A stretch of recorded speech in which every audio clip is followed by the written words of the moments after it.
Picture this. You're at a drag strip in 1981, sitting in your meticulously prepared race car. You've spent thousands on the engine, transmission, suspension. You've practiced your launches for years, perfecting your footwork on the brake and throttle. Your reaction times are consistently in the .050 range. Elite-level stuff. Then some kid from Florida pulls up next to you in a car that's slower than yours by 0.2. The Christmas tree lights start dropping. Yellow, yellow, yellow, green. Before your foot even lifts off the brake, his car is already gone. He cuts a perfect 0 reaction time while you're sitting there with a respectable, but now useless, 2. You lose, again and again and again. What the hell just happened? You just got beat by a 17-year-old kid's $40 invention that would completely revolutionize drag racing. This is the story of Frank Manzo and the trans brake, a stupidly simple modification that turned bracket racing on its head and made every professional racer's carefully honed launch technique obsolete overnight. Let me set the stage here. It's 1980, and bracket racing is exploding across America. Unlike heads-up racing, where the fastest car wins, bracket racing is about consistency and reaction time. You dial in your predicted elapsed time, and if you run faster than that dial-in, you're disqualified. This means a 14-second street car can beat a 9-second race car if the driver is more consistent and has better reaction times. It's the great equalizer of drag racing, where skill matters more than horsepower. But here's the thing about reaction times in 1980. The absolute best foot brake racers in the world, guys who'd been doing this for decades, could maybe, on their best day, cut a .020 reaction time. Most really good racers were happy with anything under .060. The physical limitations of the human body meant there was a hard ceiling on how fast you could release the brake and hit the throttle when that green light came on. You had to see the light, process it, send the signal from your brain to your foot, physically move your foot from brake to throttle, and then wait for the car to actually start moving. All of that takes time. Precious hundredths of a second that determine who wins and who goes home empty-handed. Enter Frank Manzo, a 17-year-old bracket racer from Florida who was sick of losing races because of reaction times. Manzo wasn't some professional racer with sponsors and a massive budget. He was just a kid who loved drag racing and had an idea. What if, instead of trying to perfect the impossible task of instantaneous foot movement, you could hold the car completely locked in place while at full throttle, then release it electronically the instant the light turned green? The concept was brilliant in its simplicity. Manzo figured out that if you could engage both first gear and reverse in an automatic transmission simultaneously, the transmission would lock solid. The forward clutches would be trying to drive the car forward while the reverse clutches tried to drive it backward. The result? The car goes absolutely nowhere, even at wide-open throttle. Then, when you release the reverse clutches, all that stored energy launches the car forward instantly. Here's where it gets technically interesting. The Turbo 400 transmission, which was the gold standard for drag racing in 1980, uses hydraulic pressure to engage different clutch packs for each gear. In normal operation, a valve body directs transmission fluid to specific clutches based on the gear selector position. The valve body has safety mechanisms to prevent engaging forward and reverse simultaneously because, well, that would typically destroy your transmission in about 3 seconds. But Manzo realized something crucial. If you could control exactly when and how those clutches engaged, and more importantly, how quickly they released, you could use this locked condition as a launch device. The engineering challenge was figuring out how to engage both sets of clutches without causing catastrophic damage, then release one set instantly and completely when triggered. His solution was elegantly simple. He modified the valve body with an additional passage that would apply pressure to the reverse clutches while the transmission was in first gear. A small electric solenoid controlled this passage. When energized, the solenoid would open the passage, applying reverse while maintaining forward.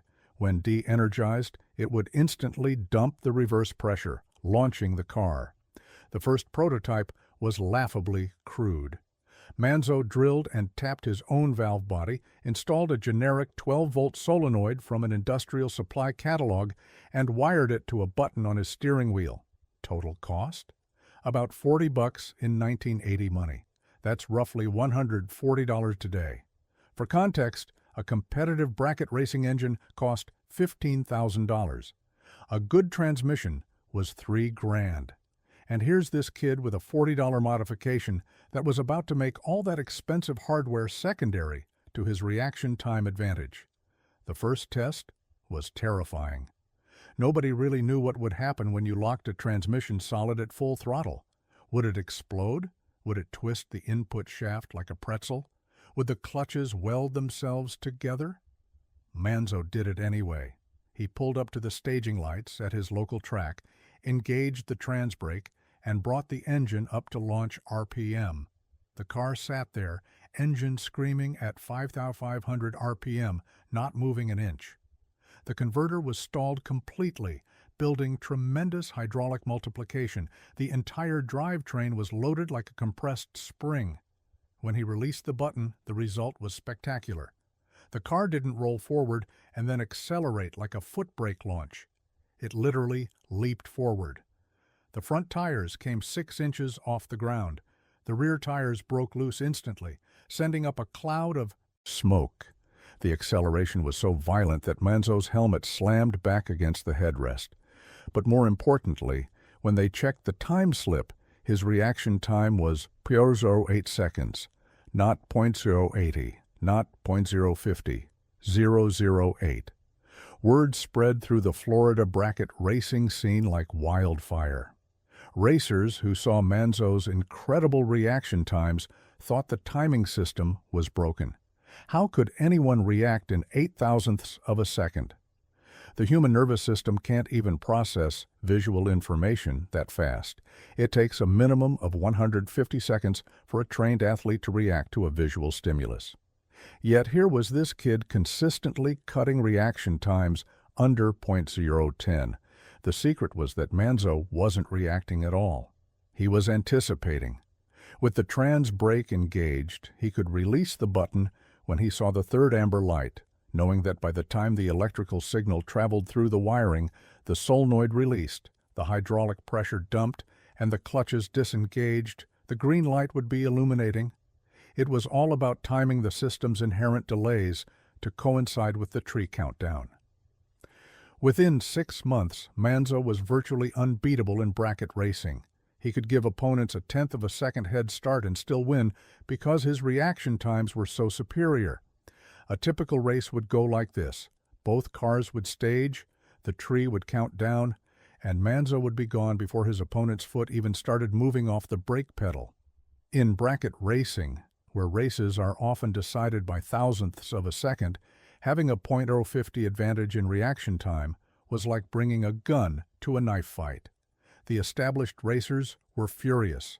Here they'd spent years perfecting their launch techniques, developing muscle memory, practicing their footwork, and some punk kid with a hardware store solenoid was making them look like amateurs. They complained to track officials, claiming the trans brake was cheating, that it was dangerous, that it wasn't real racing. The old guard wanted it banned immediately. But the physics were undeniable. The trans brake wasn't making the car faster. It was just allowing the driver to launch more consistently and with better reaction times. The car still had to run its dial-in perfectly. The driver still had to judge the finish line correctly. The trans brake just eliminated one variable, the physical limitation of foot-to-throttle transition time. Manzo started selling his trans brake kits through mail-order ads in racing magazines. For $180, you got a modified valve body, a solenoid, wiring harness, and installation instructions. For another $50, he'd modify your existing valve body. Orders poured in from across the country. Every bracket racer who got beat by someone with a trans brake immediately ordered one for themselves. It was an arms race of reaction times. The technical evolution happened quickly. The first generation trans brakes were simple on-off devices. You engaged it, you released it. But racers soon discovered that different solenoids released at different rates. A faster releasing solenoid could shave another few thousandths off your reaction time. Companies started manufacturing racing-specific solenoids with response times measured in milliseconds. Then came adjustability. Racers realized that by controlling how quickly the reverse pressure released, they could tune their launch characteristics. A slower release gave a softer launch that was easier on parts. A faster release gave more violent acceleration, but increased the risk of breaking transmissions or axles. Variable orifices were added to control the dump rate. The valve body modifications became more sophisticated too. Early trans brakes just drilled a single passage to apply reverse pressure, but this could cause uneven loading on the clutches, leading to premature wear or failure. Second-generation designs used multiple passages to distribute pressure evenly across all the clutch plates. Some designs incorporated check valves to prevent pressure spikes that could damage seals. By 1982, every serious bracket racer had a trans brake. Reaction times that were considered impossible just 2 years earlier were now mandatory for competitive racing. The playing field had shifted completely. Now, instead of the advantage going to whoever had the best footwork, it went to whoever could best time their trans brake release to the tree countdown. This led to another innovation, the delay box. Since the trans brake eliminated human reaction time from the equation, racers started using electronic delays to perfect their launches. You'd hit the button when you saw the second amber, and the delay box would wait exactly the right amount of time before triggering the trans brake. Top racers were consistently cutting reaction times under 0.05 seconds. Some were hitting perfect 1,000 lights regularly. The NHRA and IHRA had to completely revise their rules around trans brakes. Initially, some sanctioning bodies tried to ban them, claiming they were electronic aids that went against the spirit of driver skill. But the genie was out of the bottle. Racers threatened to boycott events that banned trans brakes. The technology was too good, too affordable, and too widespread to suppress. Instead, racing organizations created separate classes. Superclasses allowed trans brakes and delay boxes. Stock and Superstock initially banned them to preserve traditional racing. But even those holdout classes eventually succumbed. By 1985, trans brakes were legal in virtually every form of drag racing except pro stock, where manual transmissions were still required. The impact on transmission design was profound. Manufacturers started building transmissions specifically to handle trans brake use. The clutch packs were strengthened. The valve bodies were redesigned with trans brake passages already incorporated. The cases were reinforced to handle the enormous loads generated by launching at full converter stall. Companies like ATI, JW Performance, and Hughes Performance built entire businesses around trans brake technology. What started as a kid drilling holes in a valve body became a multi-million-dollar industry. Trans brake-specific transmissions could cost upward of $5,000 with exotic materials and space-age engineering to handle the punishment. The converter industry evolved too. Before trans brakes, converters were designed to flash to a certain stall speed during a rolling launch. With trans brakes, the converter was loaded against a completely stationary transmission. This changed everything about converter design. The stator multiplication characteristics had to be optimized for zero-speed launches. The turbine design had to handle being stalled at full throttle for extended periods without overheating.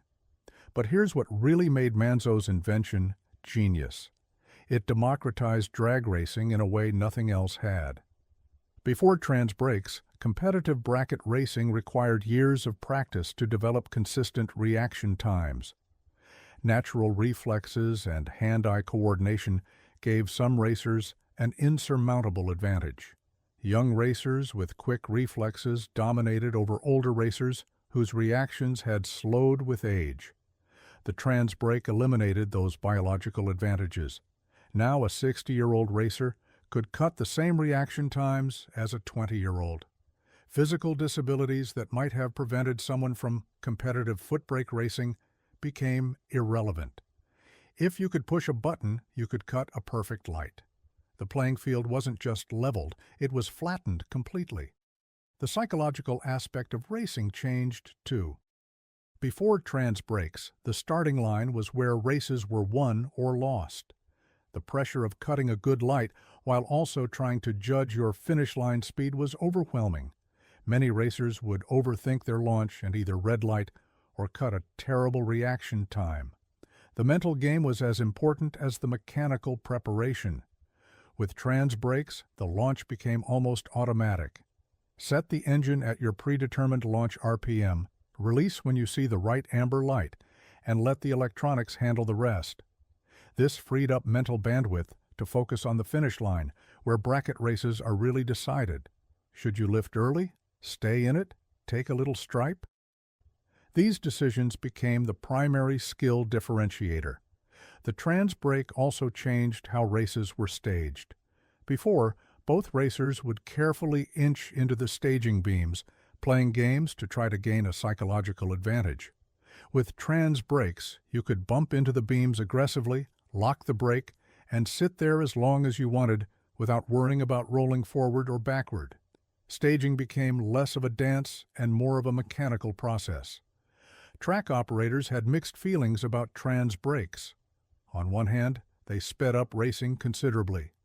Quicker staging and more consistent launches meant more runs per hour, which meant more entry fees and happier racers.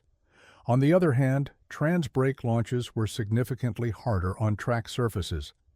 The violent application of power from a dead stop created more stress on the concrete than rolling launches. The insurance implications were interesting too.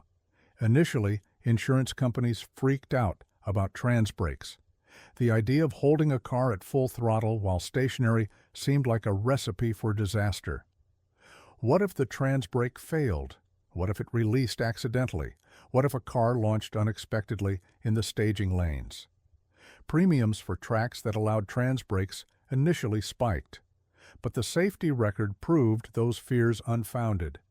Trans brake failures were rare, and when they did occur, they typically resulted in the car simply not launching rather than launching unexpectedly.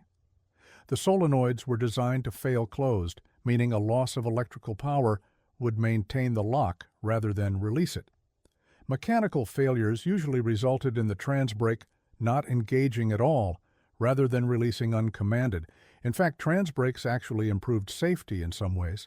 Foot brake launches required the driver to quickly transition from brake to throttle, during which the car could potentially roll backward if on an incline. Trans brake launches eliminated this transition period. The car was either locked solid or accelerating forward. No in-between state where control might be compromised. The economic impact on bracket racing was substantial.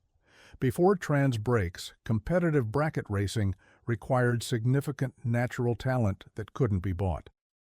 After trans brakes, anyone with $189 could instantly improve their reaction times by .040 or more. This brought thousands of new racers into the sport who previously felt they couldn't compete. Track attendance increased, parts sales boomed, and bracket racing became one of the most popular forms of motorsport in America. Professional racers who made their living on the bracket racing circuit had to completely retool their approach. The ones who adapted quickly maintained their dominance. The ones who resisted fell behind, and eventually quit. It was Darwinian evolution at hyperspeed. Adapt to the trans brake or become extinct. The ripple effects extended beyond just bracket racing. Trans brake technology influenced how other forms of racing approached launches. Radial tire racing adopted trans brakes to help manage the limited traction of small tires. No prep racing used them to maintain consistency on variable surfaces. Even some forms of circuit racing experimented with trans-brake-style launch control for standing starts. Manzo himself became something of a legend in bracket racing circles. Here was a teenager who had out-innovated million-dollar racing teams with a $40 modification. He could have patented the trans-brake and potentially made millions in licensing fees. Instead, he open-sourced the design, publishing detailed instructions in racing magazines and selling kits barely above cost. Why? Because Manzo was a racer first and a businessman second. He wanted to race on a level playing field where reaction times didn't determine outcomes.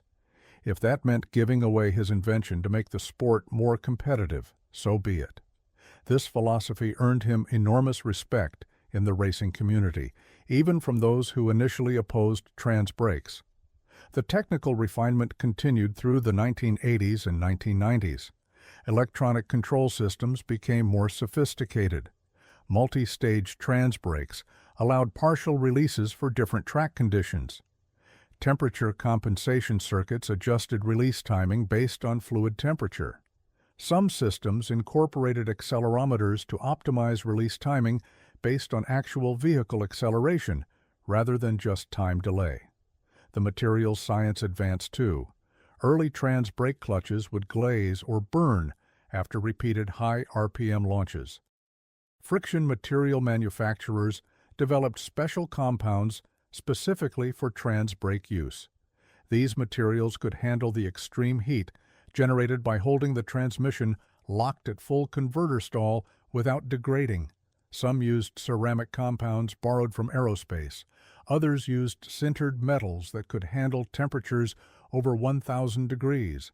The valve body modifications became works of art. CNC machining allowed precise control over passage dimensions and surface finishes. Computational fluid dynamics optimized flow paths to minimize pressure drops and turbulence. What started as a kid with a drill press became precision engineering requiring $100,000 machines and sophisticated software. Modern trans brakes are technological marvels. They can release in under 10 milliseconds. They incorporate multiple safety interlocks to prevent uncommanded releases. Some use pulse width modulation to control clutch engagement precisely. Others have built-in data logging to record every aspect of the launch for later analysis.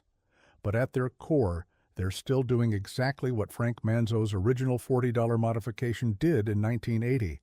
They lock the transmission solid, allow the engine to build power against the converter, then release instantly for maximum acceleration. The principle hasn't changed. Only the execution has been refined. The philosophical impact of the trans brake is worth considering. It represents a fundamental shift in how we approach human-machine interaction in competitive sports. Instead of trying to improve human performance to match machine capabilities, Manzo improved machine performance to eliminate human limitations. It's the same philosophy that would later drive innovations like anti-lock brakes, traction control, and stability management systems.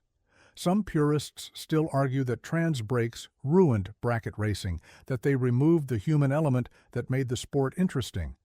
They claim that perfect reaction times every pass make racing boring and predictable, but the numbers disagree. Bracket racing participation has never been higher. The competition has never been closer. Races are still decided by thousandths of seconds, just at a different point on the track. The trans brake also represents American ingenuity at its finest. A teenager with no formal engineering training solved a problem that had plagued racers for decades. He didn't do it with million-dollar research and development. He didn't have a team of engineers and a test laboratory. He had an idea, a drill press, and the courage to try something everyone said would destroy his transmission. Today, you can't competitive bracket race without a trans brake. It's as essential as a helmet or seatbelts. What was once a controversial modification is now standard equipment. Every serious bracket car has one. Every transmission builder knows how to install one. Every racer knows how to use one. The price has come down too. You can buy a complete trans brake kit for under $100. Installation takes about an hour if you know what you're doing. The technology that once gave Manzo an insurmountable advantage is now available to anyone with a basic tool set and a Saturday afternoon. The legacy of the trans brake extends beyond just the hardware. It changed how racers think about competitive advantages. Instead of just trying to go faster, racers started looking for ways to race smarter. Electronic aids, data logging, weather stations, and computer modeling all followed the path that trans brakes blazed. If technology could eliminate one human limitation, what other limitations could be overcome? Frank Manzo's trans brake proved that innovation doesn't always come from established experts with unlimited budgets. Sometimes it comes from a frustrated teenager who's tired of losing races he should win. Sometimes the best solution isn't the most complex or expensive. Sometimes it's a $40 solenoid and the willingness to try something different. The trans brake remains one of the most important innovations in drag racing history. It democratized the sport, making it accessible to thousands of racers who otherwise couldn't compete. It pushed the boundaries of what was possible in terms of reaction times and consistency. It spawned entire industries dedicated to launch technology. And it all started with a 17-year-old kid from Florida who refused to accept that human reflexes should determine who wins races. Think about that the next time you're at a drag strip and you see a car sitting at the starting line, engine screaming at full throttle while perfectly still. That's Frank Manzo's legacy, a simple idea that revolutionized an entire sport, a $40 modification that beat million-dollar race teams, a teenager who outsmarted the establishment and changed drag racing forever. What's your favorite piece of grassroots racing innovation? Drop a comment below and let me know about the clever modifications that changed your local racing scene. And if you enjoyed this deep dive into drag racing history, make sure to subscribe because we're just getting started exploring the engineering marvels that shaped motorsports.